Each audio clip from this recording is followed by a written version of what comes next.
ગુજરાતના બનાસકાંઠા જિલ્લામાં 24 જલા આંજણા ચૌધરી સમાજ દ્વારા આજે સમાજ સુધારણનો ઇતિહાસ રચાયો છે। પાલનપુરમાં આયોજિત વિશાળ સંમેલનમાં સમાજના હજારો લોકોની ઉપસ્થિતિમાં 34 થી વધુ કુરિવાજોને તિલાંજલિ આપવામાં આવી છે। ત્યારે આ કાર્યક્રમની વિશેષતા એ રહી કે માં અર્બુદાની સાક્ષીએ તમામ લોકોને સમૂહમાં એક મતથી આ ફેરફારને મંજૂરી આપી અને આ કુરિવાજોથી દૂર રહેવા માટે સંકલ્પ કર્યો। સમાજે નિર્ણય કર્યો છે કે હવેથી આવા ખોટા ખર્ચ નહીં થાય અને દરેક પરિવારે શિક્ષણ, આરોગ્ય અને સમાજ વિકાસ પર ભાર મૂકવો જોઈએ। આ નિર્ણય માનસિક પરિવર્તનનું પ્રતિબિંબ બન્યું છે। ત્યારે હવે બનાસકાંઠામાં આ સમગ્ર જે સમાજ દ્વારા કુરિવાજો પર હવે પ્રતિબંધ મૂકવામાં આવ્યો છે અને આ નવું એક બંધારણ પોતાના સમાજ માટે ઘડ્યું છે। જ્યારે હવે કુરિવાજોને તિલાંજલિ આપવામાં આવે છે। સમાજ શિક્ષણને લઈને આગળ વધે તેને લઈને આ નિર્ણય કરાયો છે। જે તિલાંજલિ આપી સમાજનું નવું બંધારણ ઘડ્યું છે।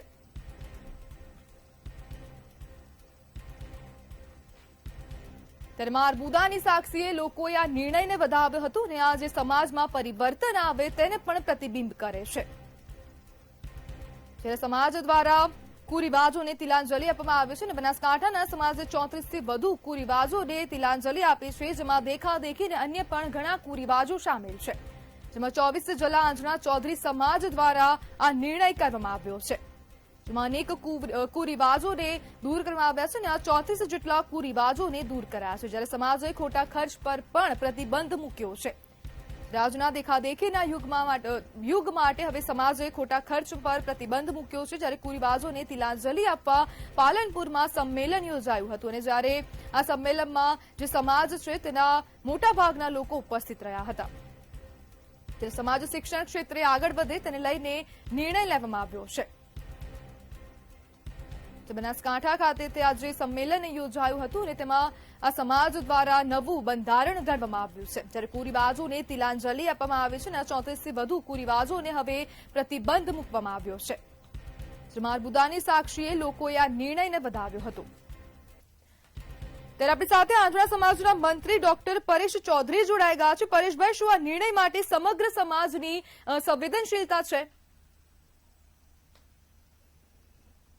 હા, આખા સંવેદનશીલતાથી કે આગામી સમયમાં મોંઘવારીને ધ્યાનમાં રાખી સમાજનો ખર્ચ કઈ રીતે ઘટે અને સમાજની પરંપરા, ભારતીય પરંપરા જળવાઈ રહે એ હેતુસર આનું આયોજન અમારું કરવામાં આવ્યું છે। પરેશભાઈ, શું આ નવું બંધારણ કેટલું અસરકારક રહેશે? આ બંધારણથી પ્રાચીન સંસ્કૃતિનો અંત આવી અને આપણી પ્રાચીન પરંપરા છે એમાં ફાયદો થશે। બાળકોની અંદર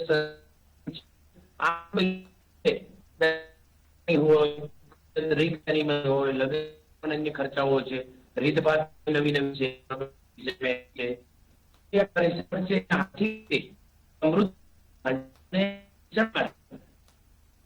સારા સમાજના ઉત્થાન માટે વપરાય। વાત કરીએ તમારો ખેતી અને દૂધનો ધંધો છે તો અમારા યુવાનો અત્યારે લાઇબ્રેરીની અંદર સામાજિક લાઇબ્રેરીનું પણ આયોજન કરેલું છે। લાઇબ્રેરી છે તેઓ આધ્યાત્મિક રીતે બાળક સુખ સગવડથી ભણી શકે, એને એકાંતમય વાતાવરણ મળે, સારા પુસ્તકો મળી શકે, સારા સિંચન થાય। એ પૈસાથી અમારો આવનાર પેઢીની પણ તો ચૌધરી સમાજના બાળકો આજે પણ અમારા પ્રગતિ કરી રહ્યા છે। તો એ કારણ કામ છું।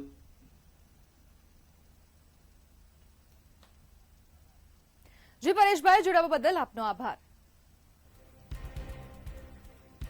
સમાજોએ ખોટા ખર્ચ પર પ્રતિબંધ મૂકી દીધો છે અને આ અંજણા સમાજ દ્વારા આ મહત્વપૂર્ણ નિર્ણય લેવામાં આવ્યો છે। જેમાં કુરિવાજોને તિલાંજલિ આપવામાં આવી અને પાલનપુરમાં તેનું સંમેલન કરવામાં આવ્યું હતું અને મોટી સંખ્યામાં સમાજના લોકો આ સંમેલનમાં હાજર રહ્યા હતા। ત્યારે સમાજ શિક્ષણ ક્ષેત્રે આગળ વધે તેને લઈને પણ નિર્ણય કરવામાં આવ્યો છે।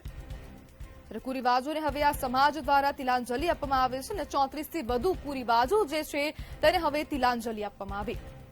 તિલાંજલિ આપીને સમાજનું નવું બંધારણ ઘડ્યું છે, જેમાં 34 થી વધુ કુરિવાજો સામેલ હતા અને જેમાં માં અર્બુદાની સાક્ષીએ લોકોએ આ નિર્ણયને વધાવ્યો છે।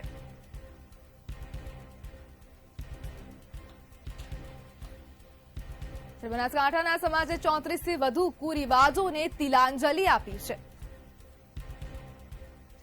કુરિવાજોને તિલાંજલિ આપવામાં આવે છે અને 24 જલા આંજણા ચૌધરી સમાજનો આ નિર્ણય છે, જેમાં મોટી સંખ્યામાં સંમેલનમાં સમાજના લોકો જોડાયા હતા અને આ નવું એક બંધારણ સમાજ માટે ઘડવામાં આવ્યું છે, જ્યારે સમાજે ખોટા ખર્ચ પર પ્રતિબંધ પણ મૂક્યો છે. જ્યારે આજના દેખાદેખીના યુગમાં આ ખોટા ખર્ચ માટે પ્રતિબંધ મૂકવામાં આવ્યો છે. જ્યારે હવે જોવાનું રહેશે કે આ સમાજમાં હવે જે સમાજના લોકો છે તે કેટલા અસરકારક રીતે આ નિર્ણયને અપનાવે છે.